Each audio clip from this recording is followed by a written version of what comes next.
Friends, you know me, I love to bring special people onto the show. And who better than Robert Hargrove? He is someone who has coached in transformation deeply. He has a book called Landmark, and it's called Landmark Book, Masterful Coaching. He's warm, he's friendly, he's down to earth. And he's coached over 25,000 people in personal transformation seminars. 70%, according to his research and diligence, said it was life altering, which I'm not surprised if it would be more. And later in his career, he started working with CEOs and entrepreneurs. And he's co-founder of the Harvard Leadership Project, and a recipient of the Distinguished Public Service Award from the White House. Um, he has a lot of different experiences that we could obviously ask him about, but I know a lot of you are always working on yourself. And whether you're starting a business or you think about having a side business, I know that that's a game of transformation. So, Robert, thank you so much for coming on to the show. Pleasure to meet you. Pleasure to meet you too. I actually have had so many friends come on the show. It's kind of refreshing to have just, some sort of expert that isn't someone I know, and I get to dive straight in. Okay, so you've received all these awards, you've made all of these impacts, and you've gotten all this feedback. And you said, 70% of people saying has been life altering.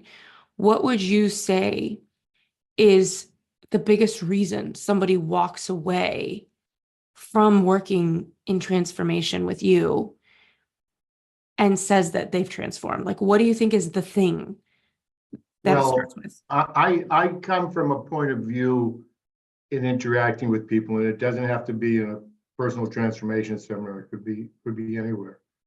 And I'm very good at spotting people who are great, basically, and but who don't yet know that they're great. And so a lot of what I do is to try to help people find their greatness. And I say greatness is in your DNA code. You were born to be great. I never met anyone that said, I want to be mediocre.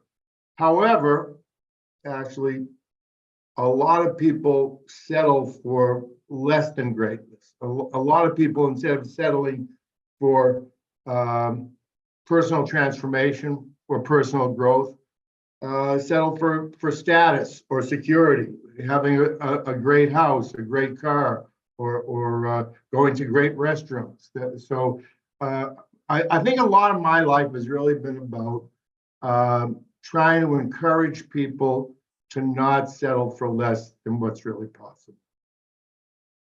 So everything I do is sort of like aimed toward that. I think the idea of greatness can be kind of hard for people to figure out, because when I think about my own life, like I'm building a company right now. I was talking to you about the TEDx talks that we're writing and booking, and I'm in the question of like, what does greatness mean to me? Because, sometimes I catch myself working so hard. It's like my Google Calendar is just like it looks like a bunch of bricks. Like it's like the Great Wall of China. It just looks like it's never Really? going to end. And I know that That must mean you're very sociable. I am very social. I actually am very social. So it's like, not only am I doing all these work related calls, but last night I hosted a dinner of 20 women. So it's like, Wow, I'm that's showing, impressive. thank you. I'm just showing up for like a great life. Like I want greatness in my work. I want greatness in my friendships. I want greatness in my relationship. And I know that we can't have it all at once, all the time. And so for anybody who's like thinking, I want to have greatness, to me, sometimes the shadow of that is it turns me into a workaholic. It turns me into um, someone that doesn't know how to have balance, doesn't know how to take care of her well-being, forgets to take her supplements, forgets to go to the gym, starts to grab for that piece of cake. Like it is so hard to keep the greatness. So I know that that might not be what you mean about greatness, but when you think about people who want to be great, and it's somebody like me, and I think there's a lot of me's listening, they want to do the work, they want to show up for whatever their goals are, but they don't want to get lost along the way. What is some thinking you have around that for people who are starting something right now in the pursuit of greatness? Well, you can also use the word potential. I think I'm naturally thrown, like you throw a deck of cards or a deck of cards. to help people realize their potential Mm, instead of settling for less. mm. Now, what you're talking about is being very busy. It's interesting, you told me a minute ago or so that your schedule was like, your Google Calendar looked like it was Terrifying. chock-a-block full. Yeah. I try to keep Warren Buffett's schedule is almost totally empty. Mm-hmm. My schedule is almost totally empty. In fact, I wish I was more like you. When I wake up in the morning, for me, every day is an act of creation. I love to write, I love to coach, I love to teach, and I don't want to have my schedule chock-a-block full with meetings. I want to be able to be like Picasso making a painting, or Einstein making E equals MC square, or a great teacher teaching. So I'm not sure that you can equate greatness with having a busy schedule. In fact, Exactly. one of the things I've noticed is that um, some people are some people are overly task oriented, and some people are overly relationship oriented. Mm. I think I agree with you that greatness is not about being busy. I think where I get stuck and a lot of people get stuck is that they want all these great things and they need to put in the work, right? And it's kind of interesting because there's a lot of people that say they want to be stronger, but they don't want to go to gym. They don't want to pay the cost. They don't want to cross the toll. And so sometimes it feels like pursuing greatness um, is going to take all you have. And I think about this a lot with my friends who are mothers. They're new mothers and they're like up early because they're up when their kid is. They go to bed when their kid Yes. does. And then they also have their careers and they want to get somewhere in their career. Even for me, I'm thinking about starting a family and I feel more pressure than ever. Like I need to get my career as in order as it's ever been right now if I want to have these things. And it's like this pursuit of greatness feels like it inspires me as much as it could kind of kill me a little bit. Well, Um, you mentioned your friends who are mothers. I've been around for a long time, and what I see with a lot of women like that is they wind up at 40 or 50 with chronic fatigue syndrome. Just spend struggle trying to get through the day. yeah. I think greatness, we can define greatness in different ways. I define greatness for myself is trying to live a life that matters, trying to do something that makes a difference in the world. Mm. That to me is trying to do something that makes a difference in other people's lives. If I settle for that, if I only settle for being successful and I don't fulfill that, I don't feel happy with myself. Mm. But you're great. Well, I'll let you respond to that first of all. Yeah, well, it seems like it kind of comes back to core values, which in the first book I wrote, U Turn, it's Oh, YOU. that's a great title. Thank you. It's really about, I think, using your values as a kind of a key ingredients and a filtering system for what's a yes and a no. And so it almost seems like Yeah. for you, you have a value of impact. I have that value too. And I think, even as I look at topics like being busy and achieving greatness. I know you have done a lot of work around leadership and you've been called the CEO whisperer. Um, I'm curious, like, what leadership really means when we look at all of this. Like, for me, I'm like, I'm pushing really hard. I'm trying to create my dreams. I want to have a family and I'm a leader, right? In my business, at least, I want to be. And you talk about like 6 qualities leaders have. I've been thinking a lot about like, what does it mean to be a good leader? Because sometimes I'm like, does it mean that I say no to that meeting that could get my business a little further because I haven't slept enough? Like I'm constantly making decisions to show up in my leadership in the best way that I can. And I know you have, said that leadership is in our DNA. We all have this greatness in us. Can we talk a little bit about how people can start to identify like what are those qualities and how do they really hone them for themselves as they're kind of at the forefront of achieving greatness in their lives? Well, I don't know if I'll be right on target or not, but I'm wondering, there's 2 things going through my mind. There was a movie that came out a long time ago called What Makes Sammy Run? And Sammy was a person it was somewhat like what you described. They're always going and going and going. So let me start by asking you that question. What makes Ashley run? Mm, Why don't you just stop and smell the roses? What makes Ashley run? like what motivates me in a way. No, not just what motivates you, what keeps you going at 100%, 24 hours a day or whatever it is. I love feeling like I might be able to build something bigger than me.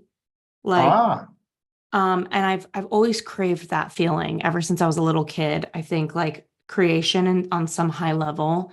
My dad was an entrepreneur. I think the shadow of that is that he had a lot of success. He also had a lot of failure.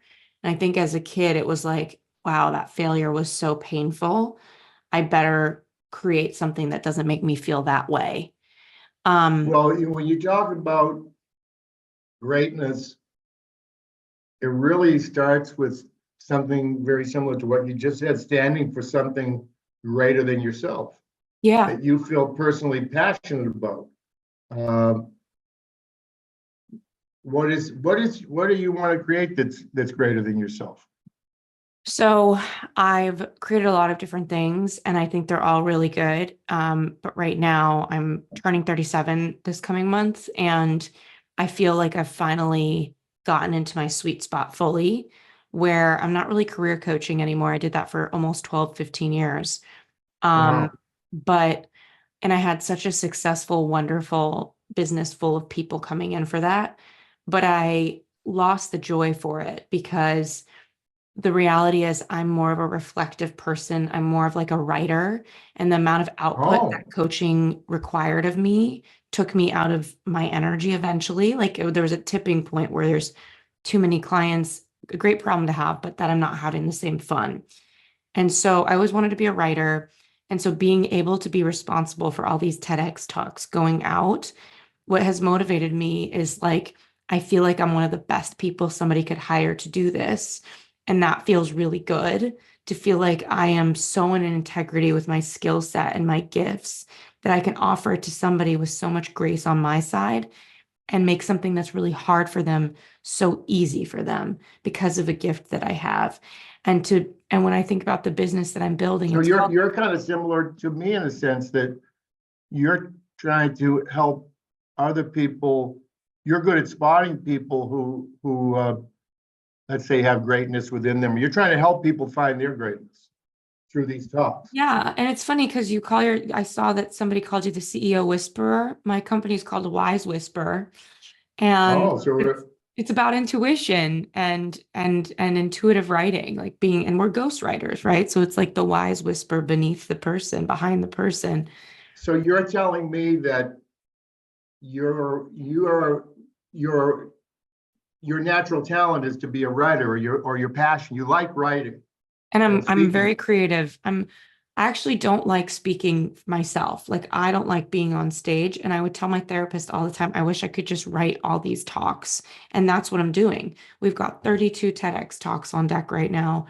I'm writing Oh, you all write the talks? I write them with my team, and then we have a booking team that gets the client placed at a TEDx event.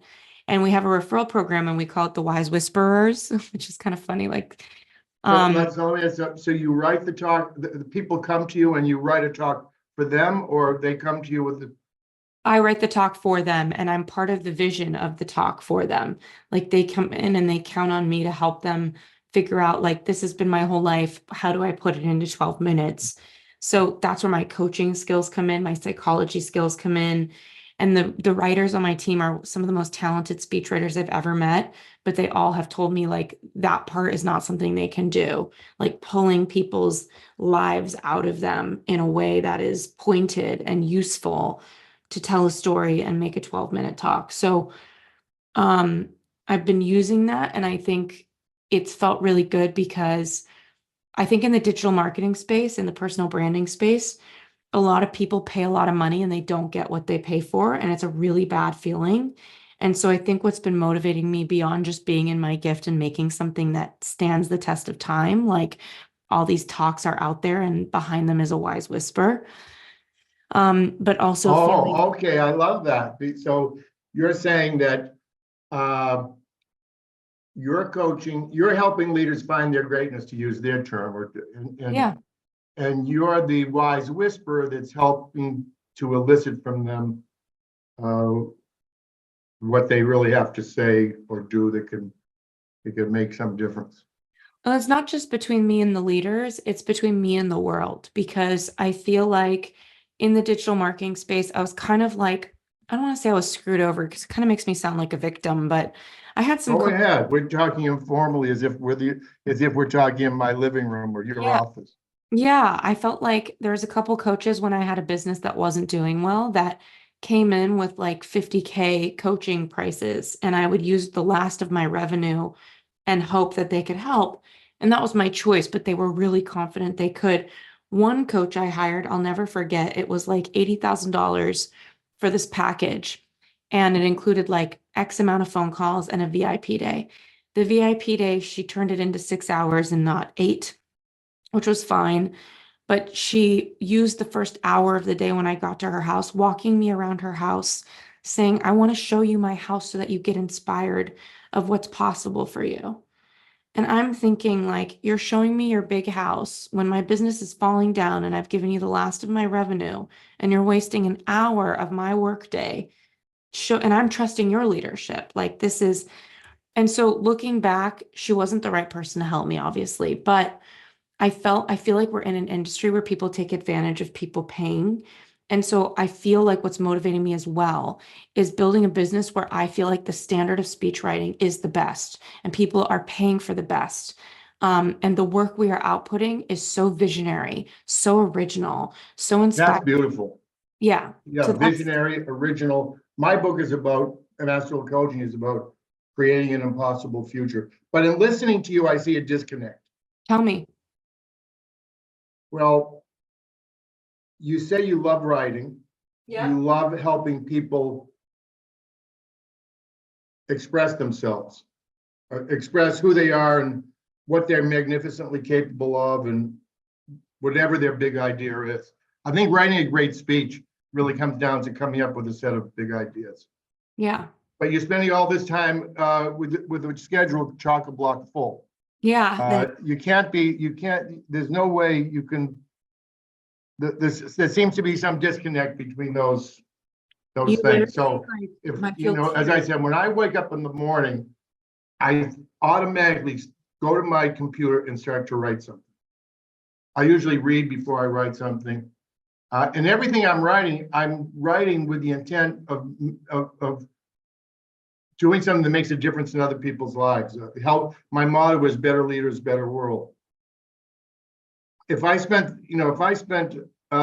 schedule was full, I wouldn't have the mental space to be able to do that. Does that say anything to you? I mean, first of all, I felt like tears like in my heart, like at that thought, because it's very true. And I want to point out to everybody listening, like you asked a really great question, and I'm going to get into this more with you of what makes you run. And I talked to you about that just now. So for anybody That was listening, that movie, What Makes Sammy Run? It was a famous movie. I don't know if it was in the 60s or 70s, but I've seen a lot of people very driven it's like they were in a race and they didn't know why they were in the race. They just right. kept running. Yeah, well, so the question that I'm hearing you ask me now for everybody is not just what makes you run, which I answered that, right? Like the greatness and like the standards and my gift. But how does it look? How does it need to look for you to keep running? And it's I interesting, don't know if you do need to run. right? What I'm hearing, I'm talking to you more now like a masterful coach than a podcast guest. But what I'm hearing from you say so far is that you like helping other people find their greatness or their true self-expression Yeah, through the vehicle of TED Talks. And there are a lot of people who have, well, Victor Hugo said, nothing is as powerful as a big idea whose time has come. So yeah, what I'm getting from you is you're getting people or finding people who have a big idea and who are maybe putting it out around the dinner table for a small group, and you're helping them to get up on a bigger stage. That to me sounds like a great goal. right. you're saying that you want to raise the standard and set this bar for speech making. Okay, so let me ask, but as you were speaking, I said, oh, yeah, but she's got a schedule that's chock-a-block full and she's working herself so hard, she could wind up with chronic fatigue syndrome. So what do you need to stop doing? Mm, mm. Well, I guess. What do you need to start doing? Let me ask you those two questions. What do you need to start doing? So before I go there, I said, so what I do is I ask people what their goal is. I'm always trying to get people to dream bigger, to reimagine their life, to disrupt the status quo. And then they tell me I said, what it is, what their dream is, or how they could reimagine their life. And then I watch their behavior. It says, is your behavior or what you do every day consistent with the dream, the goal, the aspiration? So, well, it's interesting you say that, because it's kind of like I'm a textbook case right now. My dream is to be in the creative box all the time. And we're a startup. So it's like, I keep thinking getting acquired or exiting the company and still being like a founder in some way would, maybe even getting acquired, would allow me to just be in the creative box and not be in the operations, or like, and I'm hiring for operations right now, but there's a lot of things that need to happen that are in the level of excellence I want to keep delivering to support me to keep getting out there and doing the work I'm doing.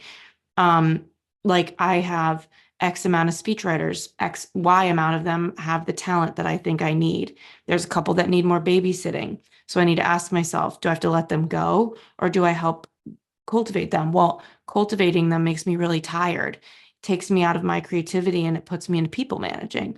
So I think a lot of people listening are going to resonate with like, I have this goal and I'm working to get there, but it's like a textbook case where in the pursuit of the goal, you couldn't be further from the goal, right?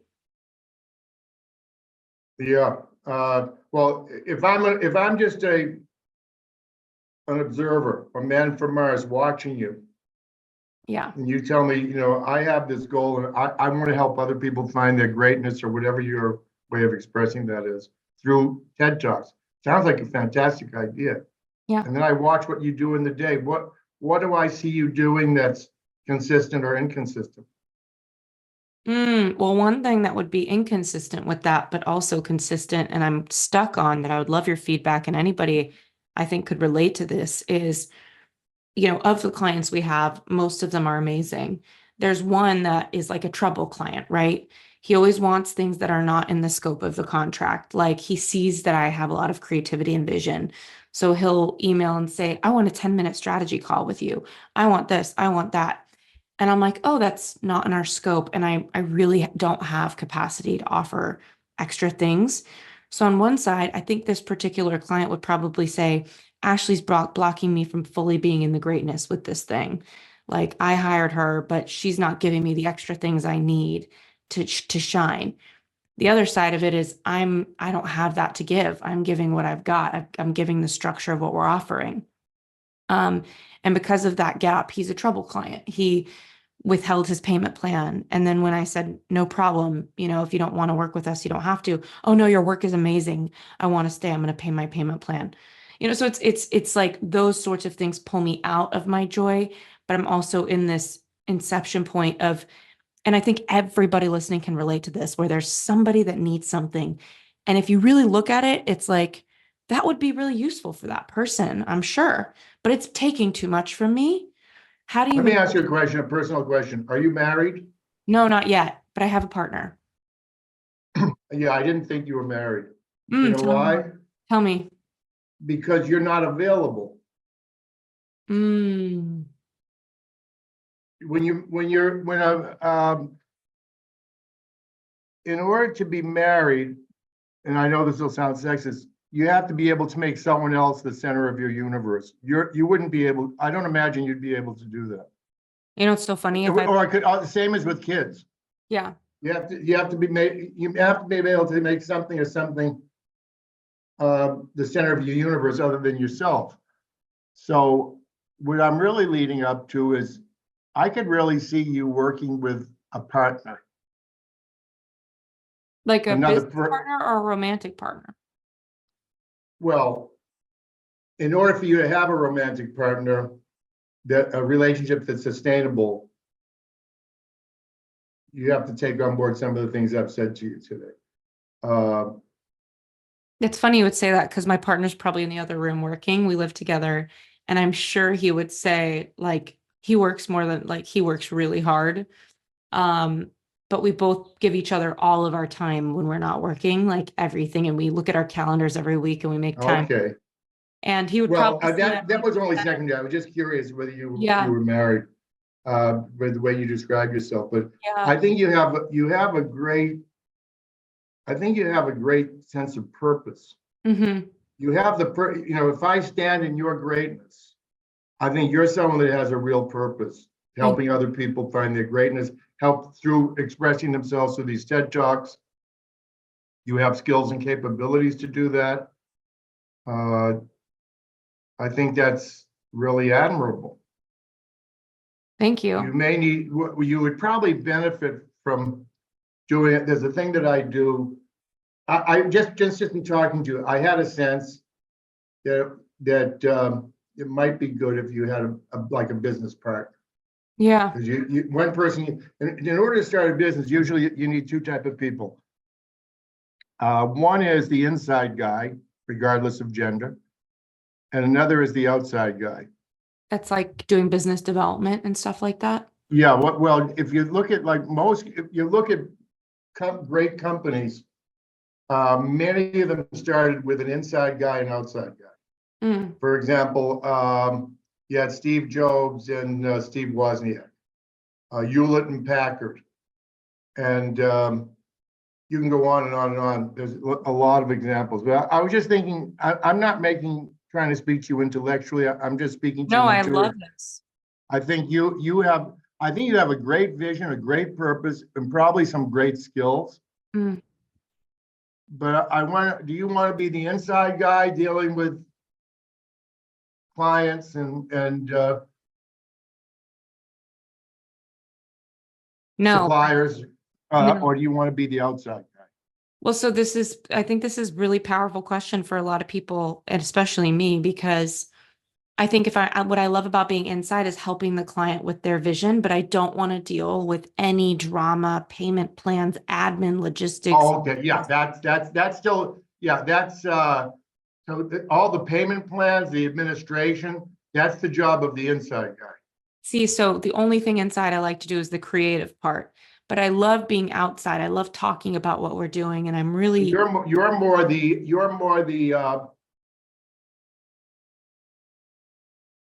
more the outside guy. Let me give you an example. Like Steve Jobs, he was basically the chief brand officer for Apple. He was coming up with the big idea, coming up with the product, and was projecting what the brand should look like. But he wasn't good at looking at strategy and business reviews and spreadsheets and stuff like that. He didn't do those kind of CEO things. I was just thinking that for you to be successful, what would it take? So I was thinking, hey, it might be good for Ashley to have, I don't know if the word partner is the right word, or either a partner or a number two. You might be. Yeah. Do you like being the dominant type of leadership role, or do you like more collaborative? Or I'm really are you the collaborative, boss? but I have a strong vision. I'm not a very bossy person, and I think that's something I wanted to ask you about on this podcast is how to stand up as a leader. But yes, to answer your question, I don't have a lot of boss energy, but I do have a lot of clarity on vision. And so All right. So how are you at collaboration? I'm really good at delegating, and it doesn't sound like it because my calendar's full, but I'm in startup mode and I'm starting to hire. Collaboration means you work together with something to make something happen. You think and work together Yes. with another person to make this business fly. Yeah. It's different than being a solo. There's a difference between being a solo genius and group genius. So I just had the thought that it would be good if you had someone that was either a partner or a number two to work with. It doesn't have to be, and it should be a very collaborative kind of relationship. But as I said, you could be the number one, and they could be the number two, or you could be partners. I think, but I think you trying to be both the inside guy and the outside guy is probably too much. I don't know if I'm right or not. Yeah. I'm almost wondering if I can not be either and flit and flow in places I belong. Like, do I have to pick a box? Like, part of me is like, I need an inside person and an outside person so that I Well, can. that's not so important, but what I think is you need someone you need to work with someone. That was my impression, that it could be like a number two, or it could be a partner. I think if you do it all yourself, what's going to happen is you're going to wind up getting overwhelmed. Yeah. Yeah. Totally. You don't have to, you stick with my expression of the inside guy or outside. That was just a way of explaining it.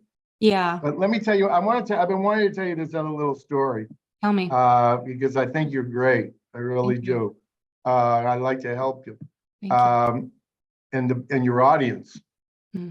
But you reminded me of a story about Picasso. And when Picasso was young, his mother told him, he said, Picasso, you're so smart, you're so talented, you can do anything you want. You could be the president of the United States or Spain. You could be a great CEO or business leader. You could be a great scientist or artist. And he said, you know what he said? I don't want to do any of those things. He said, I just want to be Picasso. Meaning he just wanted to be himself. He didn't want to fit into any box. Yeah. And then he said, and then he wanted to do what he loved. So like me, when Picasso woke up every day, he woke up being a painter till from the day he was 9 to the day he was 92. He spent all his time focused on doing what he was passionate about, doing what he was really interested in. I think one of the things we have in American society today is we have too much emphasis on formal education, on formal roles. I think there's a lot to be said for doing just what you're interested in. What would that be for you? Like if I was just Picasso, if I was just Ashley. Yeah, if you were just Ashley, he said, I don't want to be any of those things. I just want to be Picasso. And when Picasso is being Picasso, his natural self-expression is to pick up a paintbrush or pick up some clay. I would be at a lot of coffee shops, and I would, because I love the environment, and I would be probably writing something. And I think like a lot of people, the importance of having to earn a living, I think almost feels like it's blocks me from just owning that lane, and I understand the responsibility. Like I can't just go to a coffee shop and write little poems by myself. Okay, No.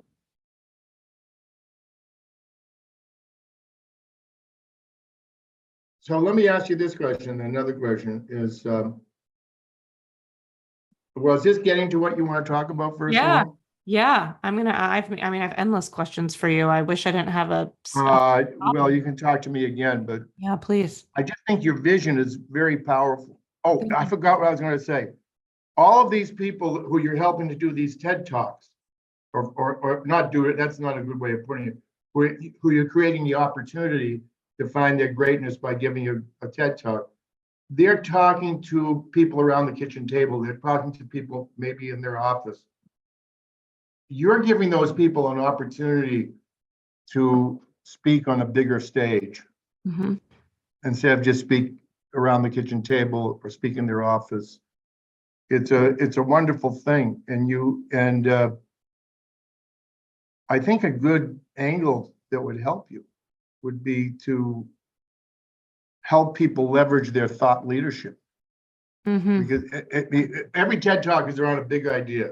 It's about usually around one, I think it is. I haven't listened to that many, but aren't they usually around a big idea, a big thought? Funny you say that, because I think one of the reasons so many clients are coming in is because I have a lot of my own thinking about that. I think when you take a very visionary person and you say, what's your one big idea? You actually take their brain and you obscure it into this one focus, and it takes them out of their genius, because not everybody has one big idea. Most of the people who come in have many original thoughts. And so the real question is, to me, I don't even ask them about their one big idea.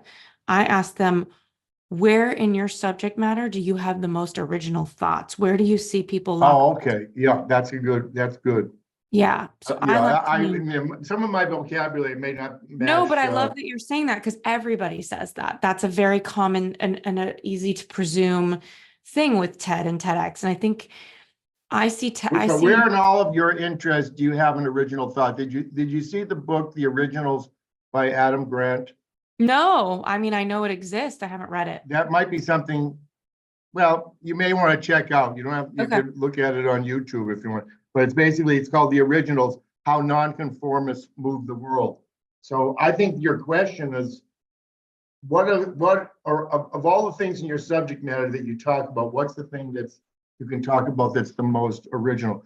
The reason I mention a big idea is if you're trying to prepare a TED talk or a speech or a master class, the easiest way to organize it is to come up with a set of 4 or 5 big ideas that helps you to organize their thoughts. Go ahead. What else do you want? I have some other things to tell you, but I want you to ask your question. Yeah, I mean, Which question are you going to say? I wish I had asked him that. yeah, I almost want to ask you on a completely separate, but not really separate space, is about leadership and dealing with hard situations. So, I've been thinking a lot about like, what does it mean to be a leader? Does it mean that you, like, especially in the face of like difficult customers or difficult talent that I'm hiring? Like, I have one person on my team and I adore him. I have such a soft spot for him. His mental health isn't great, so he requires a lot more extenuating circumstances and special treatment to ensure, you know, that his work is getting done. As a leader, I'm constantly wondering where, and I think everybody who's listening is a leader in some way in their life, whether they're leading their family, whether they're a leader at work, they have a few people working for them, whatever it is, right? In corporate and entrepreneurship, I'm always wondering when to please people with their requests and when to say no. Um, so like the customer I was talking to you about before, he always had these little things he wanted. And it felt a little entitled to me, but also kind of reasonable in the sense where I'm like, well, yeah, that would probably help his stuff shine even more. But what we're doing is so excellent. I don't need to do that. And I haven't offered that. And so sometimes I judge myself like, am I being a good leader if I don't say yes and over deliver for all these people when there's got to be a line, with where you say yes and where you say no? So I'd love your feedback on like boundaries for people, like customer service. Well, Um, okay, let me go on a few tangents here. One thing I think your group is going to I love that you got a dog back there. oh, he won't One stop. thing I'm not I didn't ask you who are we talking to? Who are the people in your audience? Let me start with that first. Most of this audience came from, and a fun fact, if those of you listening all these years don't know this, but I spent $2.5 million on Facebook ads in 2016 for a job hunting webinar, 2015. And I had an e-course platform around that. And most of the people that listen to me are from my email list, which is from all of these ads. And it was an ad on how to get a job. So all I can Oh, really tell you, Robert, is that in 2016, most of my email list was wondering how they could get a job. If they're wondering that in 2024, I can't answer. I don't know. But I all assume that, right. Well, let's presume that some of them, a good number of our listeners, I'm talking to you, are trying to start a business. yep, I would And assume that's fair. and I think you can really teach people a lot about that through this podcast. And one thing that jumped out at me that I should ask you about is you have a great idea, helping people get on TED Talks. Do you have a better, more elegant way of saying that? You're a I think, you're a wise whisperer that helps people. Tell me in your words. yeah, I think like Wise Whisper helps people write the greatest talk of their life and get Okay, on the great, TEDx and stage. have it be received greatly. On the Okay, TEDx now, stage. Yeah. but one of the things you revealed that I think your listeners will be very, very interested in is you're getting a lot of customers. There's a lot of people trying to start businesses that can't get any customers. That's number one. Or number two, don't know what to charge them, don't have the confidence to charge them what they deserve, which will be my second question. But first, for the benefit of your listeners, how do you get all these customers? You said a lot of people are coming. Well, it's a lot of referral. It's a lot of my network. It's a lot of me on podcast. It's been a lot of cold outreach campaigns. But once somebody experiences us, they've been coming back saying, how do we send you more people? Do you have an affiliate program? Which we do. PR firms are also referring us a lot of clients because they don't do TEDx. It's a whole But thing. if I'm one of your listeners, that sounds like a lot of big stuff. You spent $2 million. If I'm one of your listeners, what can I learn from you about getting customers or clients from my business? I would say there's a lot of cool softwares out there that anybody can use. So one software is called Cleverly, and I'll put the link in the show notes for anybody who is curious. If you just go to ashleystahl.com/cleverly, and it's $297 a month right now, and they reach out to 25 LinkedIn connections that are targeted every single day. So we target PR firms, and they reach out to them. And Cleverly is a software company that targets people on LinkedIn. yep. And those targeted conversations turn into phone calls with my team about our offering. And that turns And that's pretty effective. It is pretty effective, and it's turning into people joining our referral program and sending us business. So anyone listening could create a cold outreach campaign targeted on LinkedIn, being very clear on what kind of person on LinkedIn they're targeting. And they could work with a company like Cleverly for $297 a month. And that targeting is happening in the background of their business. And those phone calls are popping up based on the success of that targeting. And does Cleverly set up phone calls for you, or No. No, I check the inbox. Well, now I've delegated that, but I was checking the inbox for 5 months. Every other day I would check it, and I'd get probably 2 messages every other day, and I would respond with my calendar link. Okay, now let's go back to your other. So you make a connection with these people. It sounds like you're very good at closing deals. How do you do that? I'm really, really good at closing deals, and it's not because I'm sure the people in your audience could benefit from that. Yeah. I think that it's just being real with people and never wanting the sale more than you want it to be right for the other person. I think also we're writing a TEDx talk for a person that I think is totally visionary around sales. So I've learned a lot from him just listening, but I think that people in sales try to spend too much time being liked, and they forget that rapport is a good thing, but being an expert is the better thing. People don't hire people they like if they're not an expert at what they need. So I'm constantly wanting to show these are the results we're providing, and they speak for themselves. Well, just to back up for a minute, one thing that's great about your business idea that I think your audience can learn from is you found a market. And you're not trying to sell ice cubes to the Eskimos. No. There are a lot of people out there that would love to be able to give a great TED talk and have it greatly received. You found a market. You found a way to prospect, to get clients. You found a market that speaks to some people's throbbing needs and wants. And so what do you do to close the deal, so to speak, sign people up? It's pretty straightforward. I just tell them that if they're interested, if it's a PR firm that can refer us business, I just say, here's our referral agreement. You don't have to sign it unless you send us business, and it's a 1-pager. It's very simple, low effort, just says what we're going to pay you. If it's a client that wants to work with us, we're always backed up, to be candid, Robert. I can't hire enough talent we can't take more than 5 of these a month right now. What do you charge for the service? Is that a fair question? Yeah. We're working on having 3 different tiers of the service, 3 different levels of it. But the base level right now starts at $30K per person. For how long? It's 2 months to write the talk and only 4 Zoom calls. And it's up to 12 months for my booking team to actually get them booked, because we really pitch them until we get a yes. So repeat that again. Just restate that one more time. We take 2 months to write their TEDx talk, and over the 2 months, it's 4 Zoom calls for the client. We do everything else behind the scenes, like the writing. And you Um, promise to get them a Booked. TED Talk? Yeah, yeah, we pitch them One and TED Talk or more than one? just one. It's funny you asked that because I always perceived like getting one was such a achievement, but No, that, I yeah. just was, okay, so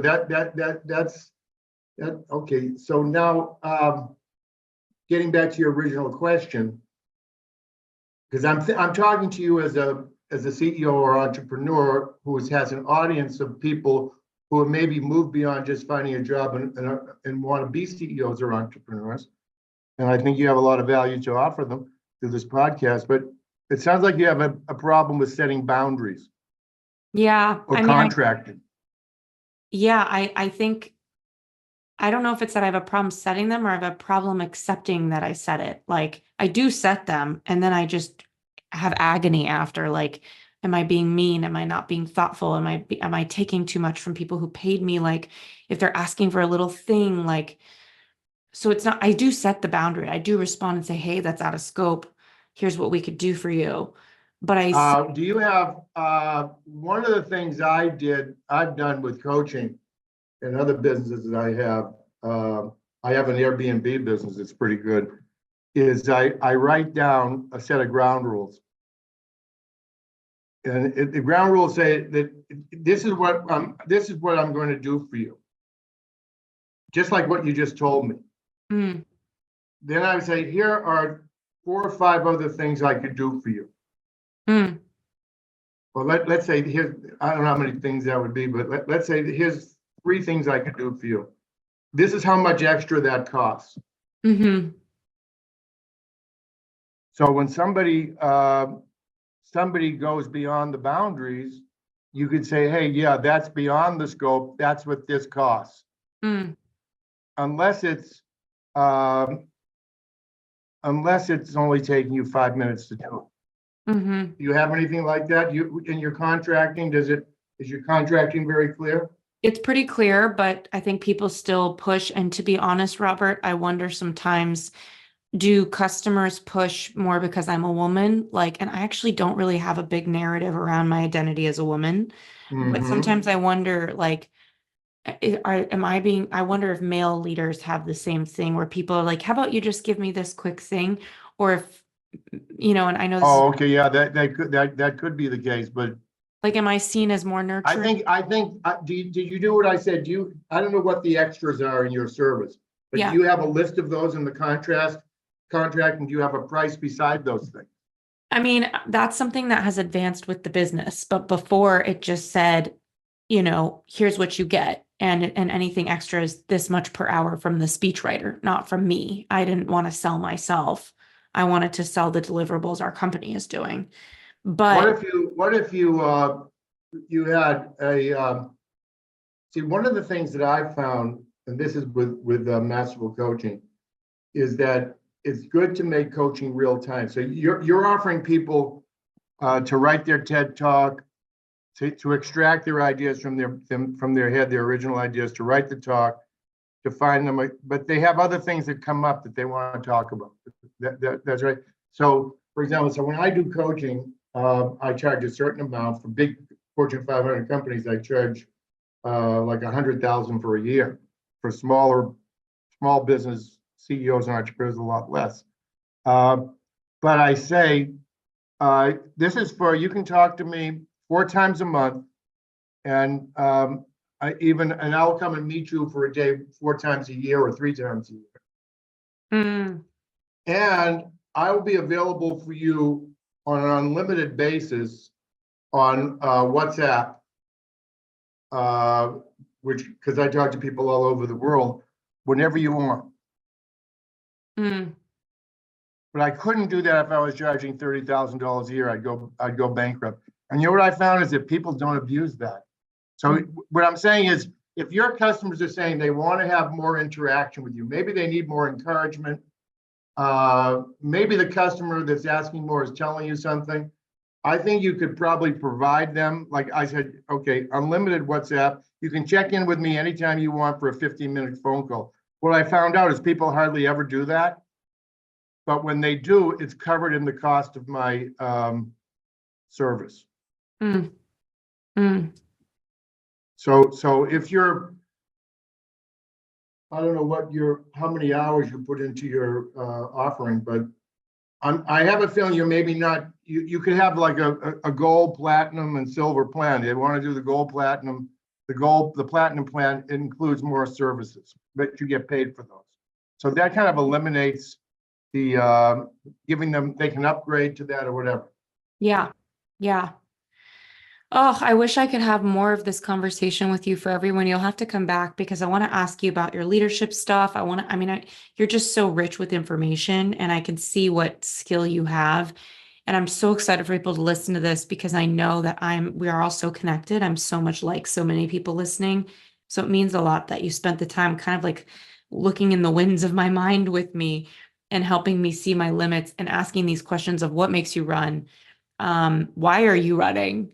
What do you need to actually give what you are meant to give? Robert, where can people keep learning from you?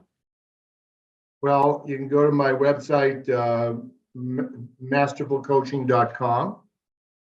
You can connect with me on LinkedIn, and you could write me at my email, Robert dot, don't forget the dot, Hargrove, at rhargrove.com. I'll repeat that, robert.hargrove at rhargrove.com. I said I may scare people away when I say I work with Fortune 500 CEOs and entrepreneurs, and Silicon Valley entrepreneurs, but I also work with owner operators of small to medium-sized business. That's kind of like my first love. Mm, But I wanted to say one other thing to you before we finish up. And there's an exercise we do that I wish I could do with you. We take a look at like a month of your schedule or 2 months of your schedule or 3 months, and we break everything down into categories. You mentioned your Google Calendar. We say, okay, yeah, it's very what are you doing that's trivial? You want to eliminate that. Number two, what are you doing that's important? Most people say, well, everything I'm doing that's important. Okay, now what are you doing in this third category that makes a difference? Mm, And what you want to do is eliminate the important things. People spend not enough time on the things that really make the biggest difference, and too much time on things that are only important or trivial. So that might be something that you might want to consider doing. Thank you so much for this, and I hope you come back, Robert. I'm going to read your book even further. I have it, and just really put the time into maybe doing a little post-episode breakdown for everybody listening of additional things I've learned from that. So thank you so much again for your time. My pleasure. And it was lovely speaking with you, and you're so lovable and capable, Thank you. and I've enjoyed it. Thank you. Bye bye.